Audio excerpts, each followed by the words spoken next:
திவ்ய தரிசனம் நேயர்களுக்கு என்னுடைய அன்பார்ந்த நமஸ்காரம். நான் உங்க விஜயானந்த்.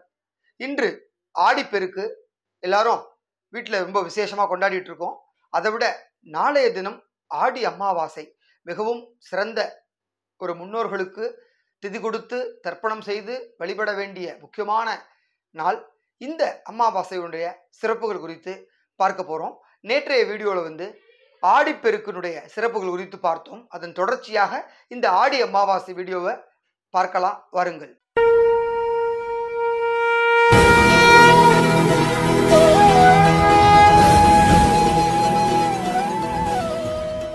அதாவது நம்ம முன்னோர்களுக்கு உகந்த நாள் அப்படின்னாலே வருஷத்தில் ஒரு 3 அமாவாசை முக்கியமான அமாவாசையா நம்ம பெரியவங்க சொல்லியிருக்காங்க. அதில் இந்த ஆடி அமாவாசை ஒரு முக்கியமான ஒன்று. அதே போல் பார்த்தீங்கன்னாக்க தை அமாவாசை, அதுவும் ரொம்ப சிறப்பான அமாவாசையாக சொல்லியிருக்காங்க. அதுக்கப்புறம் மகாலய அமாவாசை, அதாவது புரட்டாசி மாதம் வரக்கூடிய அமாவாசை தான் மகாலய அமாவாசை. அதோட அந்த மாதத்தில் வர பௌர்ணமியிலேருந்து அமாவாசை வரைக்கும் இருக்கிற அந்த 16 நாளுமே ரொம்ப சிறந்த நாள்.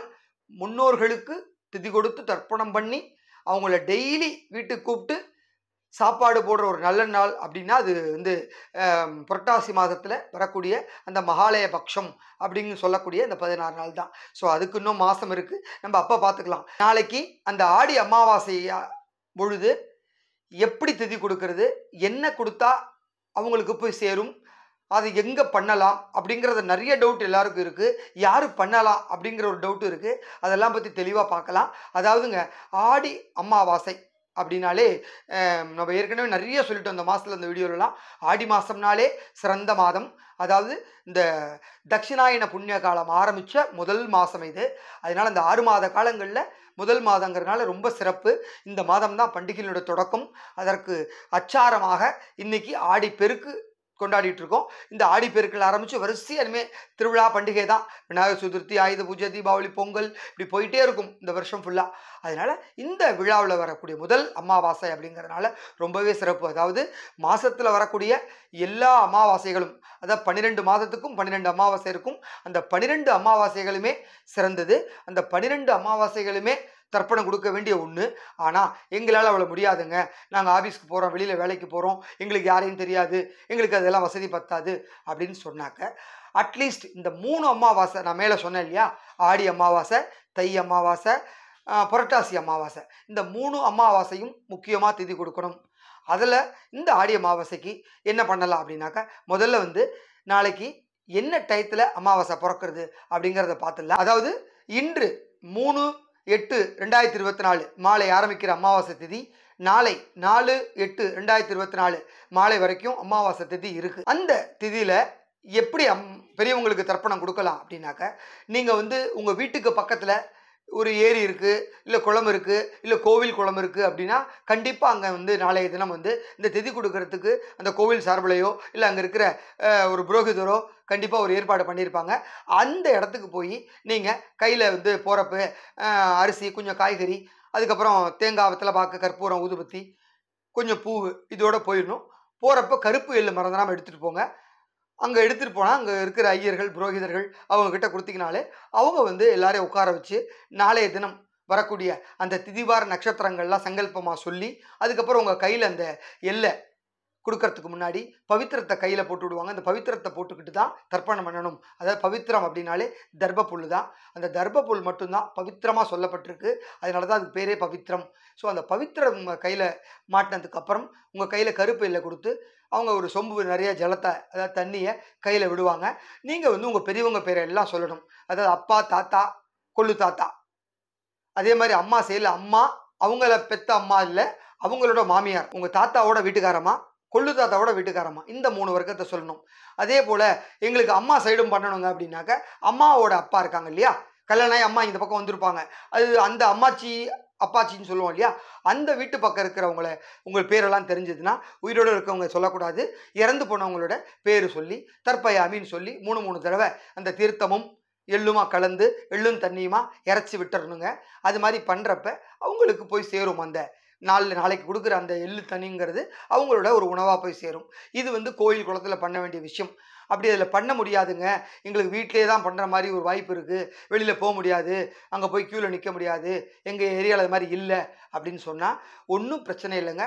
எளிய முறையில் வீட்டிலே இப்போ நம்ம வீடியோவில் பார்த்துட்ருக்கோம் இல்லையா, அந்த மாதிரியான ஒரு பித்தளை தாம்பாளத்தில் கையை அப்படி வச்சுக்குங்க. அந்த கையை வந்து கட்ட விரல் வழியாக அந்த எள்ளும் தண்ணியும் தாம்பாளத்தில் விடுற மாதிரி இருக்கணும்.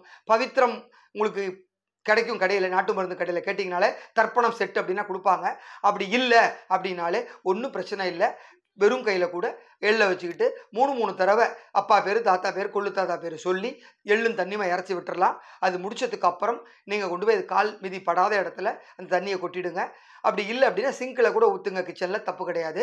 எள்ளை கூட செடியில் ஊற்றிடக்கூடாது. நாங்கள் எப்போதும் செடியில் தான் ஊற்றுவோம் அப்படின்னா எள்ளு முளைச்சிரும். எள்ளு முளைச்சா குடும்பத்துக்கு ஆகாது. அதனால் வீட்டில் எள்ளு முளைக்கக்கூடாது. அதுக்கப்புறம் என்ன பண்ணலாம் அப்படின்னா, நீங்கள் வீட்டில் வழக்கம் போல் நாளைக்கு வீடெல்லாம் பெருக்கி கூட்டி தர்ப்பணம் முடிஞ்சதுக்கப்புறம் சமையல்லாம் பண்ணுவாங்க. அந்த சமையல் பண்ணதுக்கப்புறம் எந்த டயத்தில் பெரியவங்களுக்கு தர்ப்பணம் கொடுக்கலாம் அப்படிங்கிறதையும் இப்போ நான் சொல்லியிருக்கேன் இல்லையா, அதை வந்து இந்த டைம் பிரகாரம் பண்ணுங்க. அதே போல் இந்த தர்ப்பணம் பண்ணி முடிச்சாச்சு அப்படின்னா அடுத்து இலை போடுறங்கிற ஒரு வழக்கம் இருக்கும் அமாவாசையில் எல்லார் வீடுகள்லையும். அந்த இலை போடுறப்ப நல்ல தலவாழை இலையாக போட்டு அவங்க பெரியவங்க படத்துக்கு முன்னாடி அந்த இலையை போட்டு விளக்கேற்றி வச்சு அவங்க படத்துக்கு புஷ்பம்லாம் சாத்திட்டு கொஞ்சம் மஞ்சள் குங்குமம் வச்சுட்டு அதுக்கப்புறம் இந்த இலையில பரிமாறுற அதை நம்ம என்னெல்லாம் செஞ்சுருக்கோமோ பலகாரங்கள் அதெல்லாம் கொண்டு வந்து போட்டு குழம்பு ரசம் எல்லாம் வச்சதுக்கு அப்புறம் அந்த இலையை சுற்றி உங்கள் வீட்டில் இந்த பஞ்சபாத்திர உத்ரணின்னு எல்லார் வீட்லேயும் இருக்கும். பூஜை அதாவது சாமிக்கு நைவேத்தியம் பண்ணுறதுக்காக பூஜை அறையில் அது இருந்தால் அதை யூஸ் பண்ணுங்கள். அது இல்லை அப்படின்னாக்க ஒரு சில்வர் டம்ளரில் ஒரு சில்வர் ஸ்பூனையோ இல்லை பிளாஸ்டிக் ஸ்பூனையோ இல்லாட்டினா மரக்கரண்டியோ போட்டு அதில் வந்து இலையை சுற்றி 3 தடவை அந்த தண்ணி விழுகிற மாதிரி புரோக்ஷனம் பண்ணிவிட்டு அதுக்கப்புறமா அதுலேருந்து ஒரு பிடிச்ச பொடி சாதத்தை வச்சு எடுத்துகிட்டு போய் ஒரு வடையை வச்சு மேலே கொண்டு போய் காக்காவுக்கு அதை வச்சுருங்க. வச்சுட்டு காக்காவை கூப்பிடுங்க. காக்கா கண்டிப்பாக வரும். அப்படி வராட்டாலும் கவலை இல்லை, வைக்கிறதோட நம்ம கடை முடிஞ்சுது. அது காக்காவோ இல்லை ஏதோ ஒரு பறவைகள் சாப்பிட்டாலும் அது ஒரு புண்ணியம்தான். அது வந்ததுக்கப்புறம் நீங்கள் கற்பூர ஆரத்தியெல்லாம் காமிச்சிட்டு அப்பா அம்மா படத்துக்கு நமஸ்காரம் பண்ணிவிட்டு வீட்டில் இறந்து போனவங்க எல்லாம் மனசில் நினச்சிக்கிட்டு அதுக்கப்புறம் நீங்கள் சாப்பிட்டுட்டு உங்கள் வேலையை பார்க்கலாம். அதுக்கப்புறம் தான் ஏதாவது பூஜை பண்ணுறதா இருந்தால் அமாவாசையில் நாங்கள் இந்த பூஜை பண்ணுவோம், மகாலட்சுமி பூஜை பண்ணுவோம், இந்த பூஜை பண்ணுவோம் அப்படின்னு சொல்கிறவங்க அதுக்கப்புறம் பண்ணலாம். ஸோ நாளைய தினம் அமாவாசை அன்று பெரியவங்களுக்கு தான் முக்கியம். அதாவது இறந்து போன முன்னோர்களுக்கு அவங்களுக்கு மட்டும்தான் நாளைக்கு முதல்ல பண்ணணும். அதுக்கப்புறம் தான் 2வது சாமிக்கு பண்ணணும்.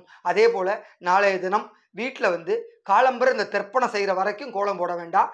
வாசல் தெளித்து விட்டுடுங்க. அதுக்கப்புறம் தர்ப்பணம் முடித்து அதுக்கப்புறம் அந்த தண்ணியை கொட்டினதுக்கு பிறகு நீங்கள் வாசலில் கோலம் போட்டுக்கலாம். அதே மாதிரி சாமி ரூம்லேயும் அப்போ விளக்கேற்ற வேண்டாம். பெரியவங்க படம் இருந்து அதுக்கு முன்னாடி விளக்கேற்றிங்கன்னா ஏற்றிக்கிங்க. சாமிக்கிட்ட விளக்கேற்றுறதுங்கிறது இந்த தர்ப்பணம் முடிஞ்சதுக்கப்புறம் ஏற்றினா அவங்களும் திருப்தியாக இருப்பாங்க. நாளைய தினம் ஒவ்வொரு வீட்டு வாசலிலும் நம்முடைய முன்னோர்கள் வந்து ஆர்வமோடு காத்துட்ருப்பாங்க.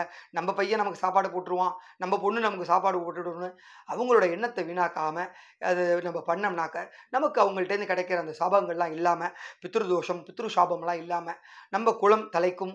நம்ம பசங்க நல்லபடியாக ஆரோக்கியத்தோட நல்ல கல்வியோட நல்ல வேலை வாய்ப்போட குழந்தைகளோட சந்தோஷமாக இருப்பாங்க. தயவு செஞ்சு இது வரைக்கும் நாங்கள் அமாவாசையில் பண்ணதே இல்லை அப்படின்னா நாளைய தினம் அவசியம் போய் இந்த அமாவாசை தர்ப்பணத்தை பண்ணுங்கள். அமாவாசை திதி கொடுங்க. உங்களுக்கு முன்னோர்களோட ஆசி பரிபூர்ணமாக கிடைக்கும். இந்த அமாவாசைங்கிறது வருஷத்தில் ஒரே ஒரு நாள் வரக்கூடியது ஆடி அமாவாசை. அதை தயவு செஞ்சு மிஸ் பண்ணிடாதீங்க. அடுத்து வரக்கூடிய புரட்டாசி அமாவாசையும் நான் உங்களுக்கு முன்னாடியே சொல்கிறேன், அப்பவும் பண்ணிக்கலாம். அதனை தொடர்ந்து தை அமாவாசையும் பண்ணிக்கலாம். இந்த அமாவாசையை மிஸ் பண்ணிடாமல் இதை பண்ணாலே உங்களுக்கு வந்து வாழ்க்கையில் பெரிய முன்னேற்றம் இருக்கும். இது வரைக்கும் இருந்த தடைகள் எல்லாம் அகலும், ஒரு நல்ல காரியங்கள் நடக்கும். அதை தயவு செஞ்சு பண்ணி பெரியவங்களோட ஆசையை பரிபூர்ணமாக வரணும்னு கேட்டுக்கிறேன். நன்றி, வணக்கம்.